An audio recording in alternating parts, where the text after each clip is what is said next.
to our channel. I'm Vic, and that's Nick, and we are MV Board Gaming. Today we're going to look at Seasons. This is a game designed by Regis Bonassé and published by Libellude Games.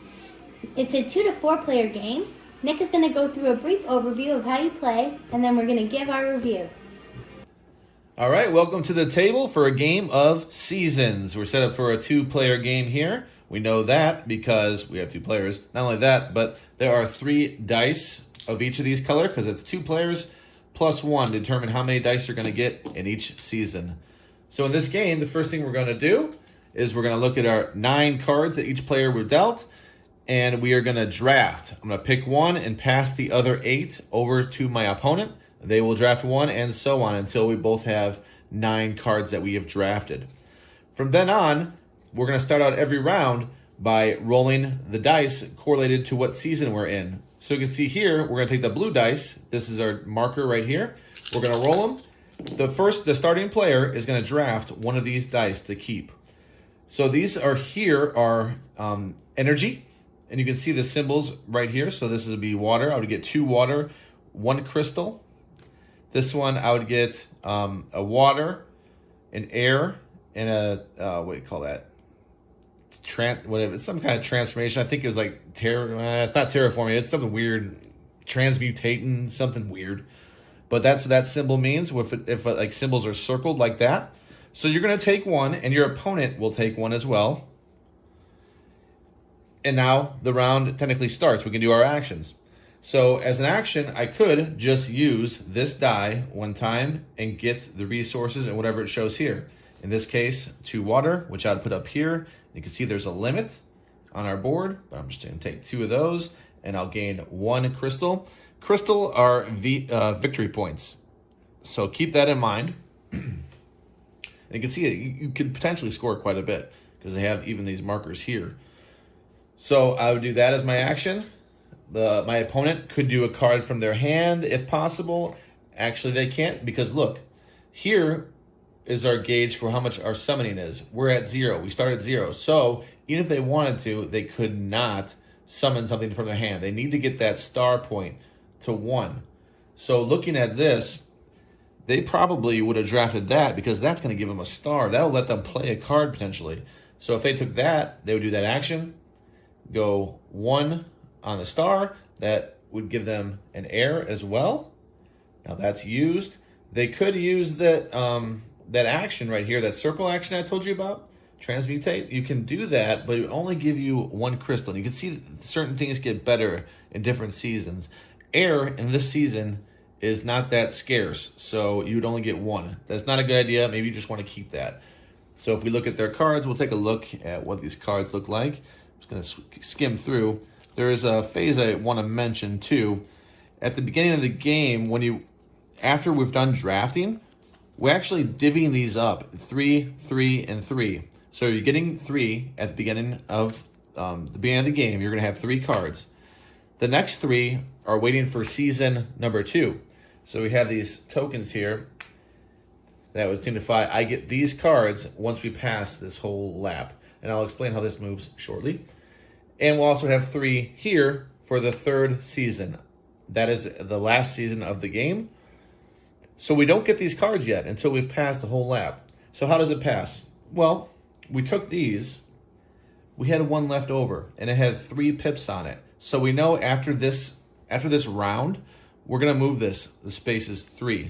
So it will become this season here with the green die.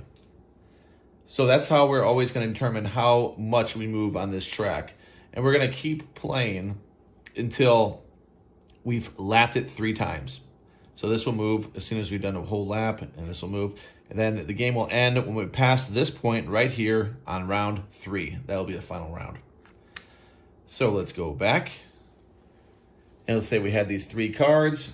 It kind of tells us what we're going for. So this symbol here are your crystals. So you can see this card in particular would cost you nothing and would give you an ongoing ability. That's what that gear symbol means. And you can see it on the cards right here. So that's kind of the card anatomy. You can see what exactly type of card it is. There's also magic cards that are purple that we're looking at. All of these are actually magic ones because they're all purple. This is victory points at the end of the game, and you'll see if there's different things that you can trigger off. You can only trigger off one of the gears once a round. So you turn it 90 degrees, showing that it's exhausted. Then after the round, you can bring it back up. Again, a round is as much as you're going to do on your first turn, I should say. So let's say, maybe they're going for this. This will increase your summoning gauge by 2. You notice that they only have 1. They're going to need 2 of those. They already have 1, so they got to figure out how they're going to get a second one. They're probably going to pass in order to get maybe that on these dice. You can see there's 1 right here that's actually going to be very good for them if it comes up. And they're going to be first player, so they'll get the first draft. There's a good chance that they might get what they're looking for. So we also have some bonuses you can see on here. At the end of the game, you're going to lose victory points if you take one of these bonus actions. This is trading up to 2 goods for 2 other goods. This one is that transmutating. You can do that once right here. You can also gain a star that I was talking about here, the summoning power. And there is a logo on the die. You can see it right here on this yellow one. Is it on frame? It is. You can take 2 cards when you get this and draft 1. So again, you're going to move this over. You can do a bonus action up to 4 times the entire game, and you will lose victory points at the end of the game for how many ever you've done based on the number here. At the end of the game, you're going to lose those. You're also going to lose 5 crystals or victory points, whatever you want to call them, for each card that's still in your hand at the end of the game. You're going to add up your victory points here, and that is how you're going to play the game. Winner with the most points. There you go. Hey, welcome back for our review of this classic called Seasons. Let's score this one a 7-6.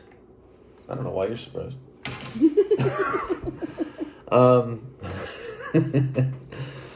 So obviously I like the game if it's in the 7 range. It doesn't make the 8s for me. It's not enough to it for me. There are a lot of things that you start realizing, oh, this game is a little more meat to the bones than you initially realize. At the first, I remember when we first started playing it, there was questions about the rules because you couldn't do as much as we thought. We were passing like right away, so that seemed weird. But I get it. It works, and it's fun. It is more take that-y than I would like, I guess, because it does at first. When I first started to get those take that cards, I'm like, geez, I'm losing 4 every turn. I get it, and I'd do it to her, but then I was like, I know the feeling because the first game I played, I was getting smacked. I couldn't get past 0 because I would go up and then go right back down, and it's kind of mean. But then you start getting more and more crystals, and now you can afford. You're not going back down to 0 every turn like you were at the beginning of the game. The dice are awesome. They're probably the best dice I own, I think. I could be wrong about that, but off the top of my head, those clunky dice with those brilliant colors, I love them. I think those are great. The game is fun. 7.6. It's pretty much a recommendation to play it. Probably don't buy it. Try it first. That's that type of range for me. 7.6. What do you got, Vic? I scored it at 6.9. It doesn't quite break the 7s for me, just because of the fact that you're passing. Some rounds you're not really doing anything, and I understand that that's to build up or to look out for a future turn. But if somebody deploys something pretty gross, like right off the bat, where they can't really, because it does take some time to build those energy tokens. But when you do see, it's discouraging. It's discouraging to lose 4 crystals and know that you are going to keep losing those for the rest of the game unless you find some way to get rid of that thing that's out there, that familiar. And another thing is that I find the gauge of summoning, that you have to keep losing so many points if you take that bonus action. It's really bad that if you just want to add more cards to your table. But I guess that there is some art to the cards that you pick and when you pick them. So I do appreciate that in the years you'll assign what you want to plan. And if you planned right, it can be really great. But if you did, what I do, where I give Nick a really devastated look and I tell him about all the mistakes I made when I pull the cards up, it's a little rough. And also, we only played with 2 players, but I guess it is best with 2 players. It does play up to 4. So it was okay. It was okay for me. And like Nick said, I wouldn't invest in it if you haven't had a chance to try it.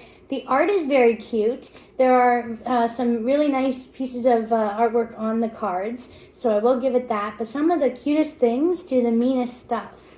So I'm not sure what that's all about. But yeah, give it a try. See what you think about it.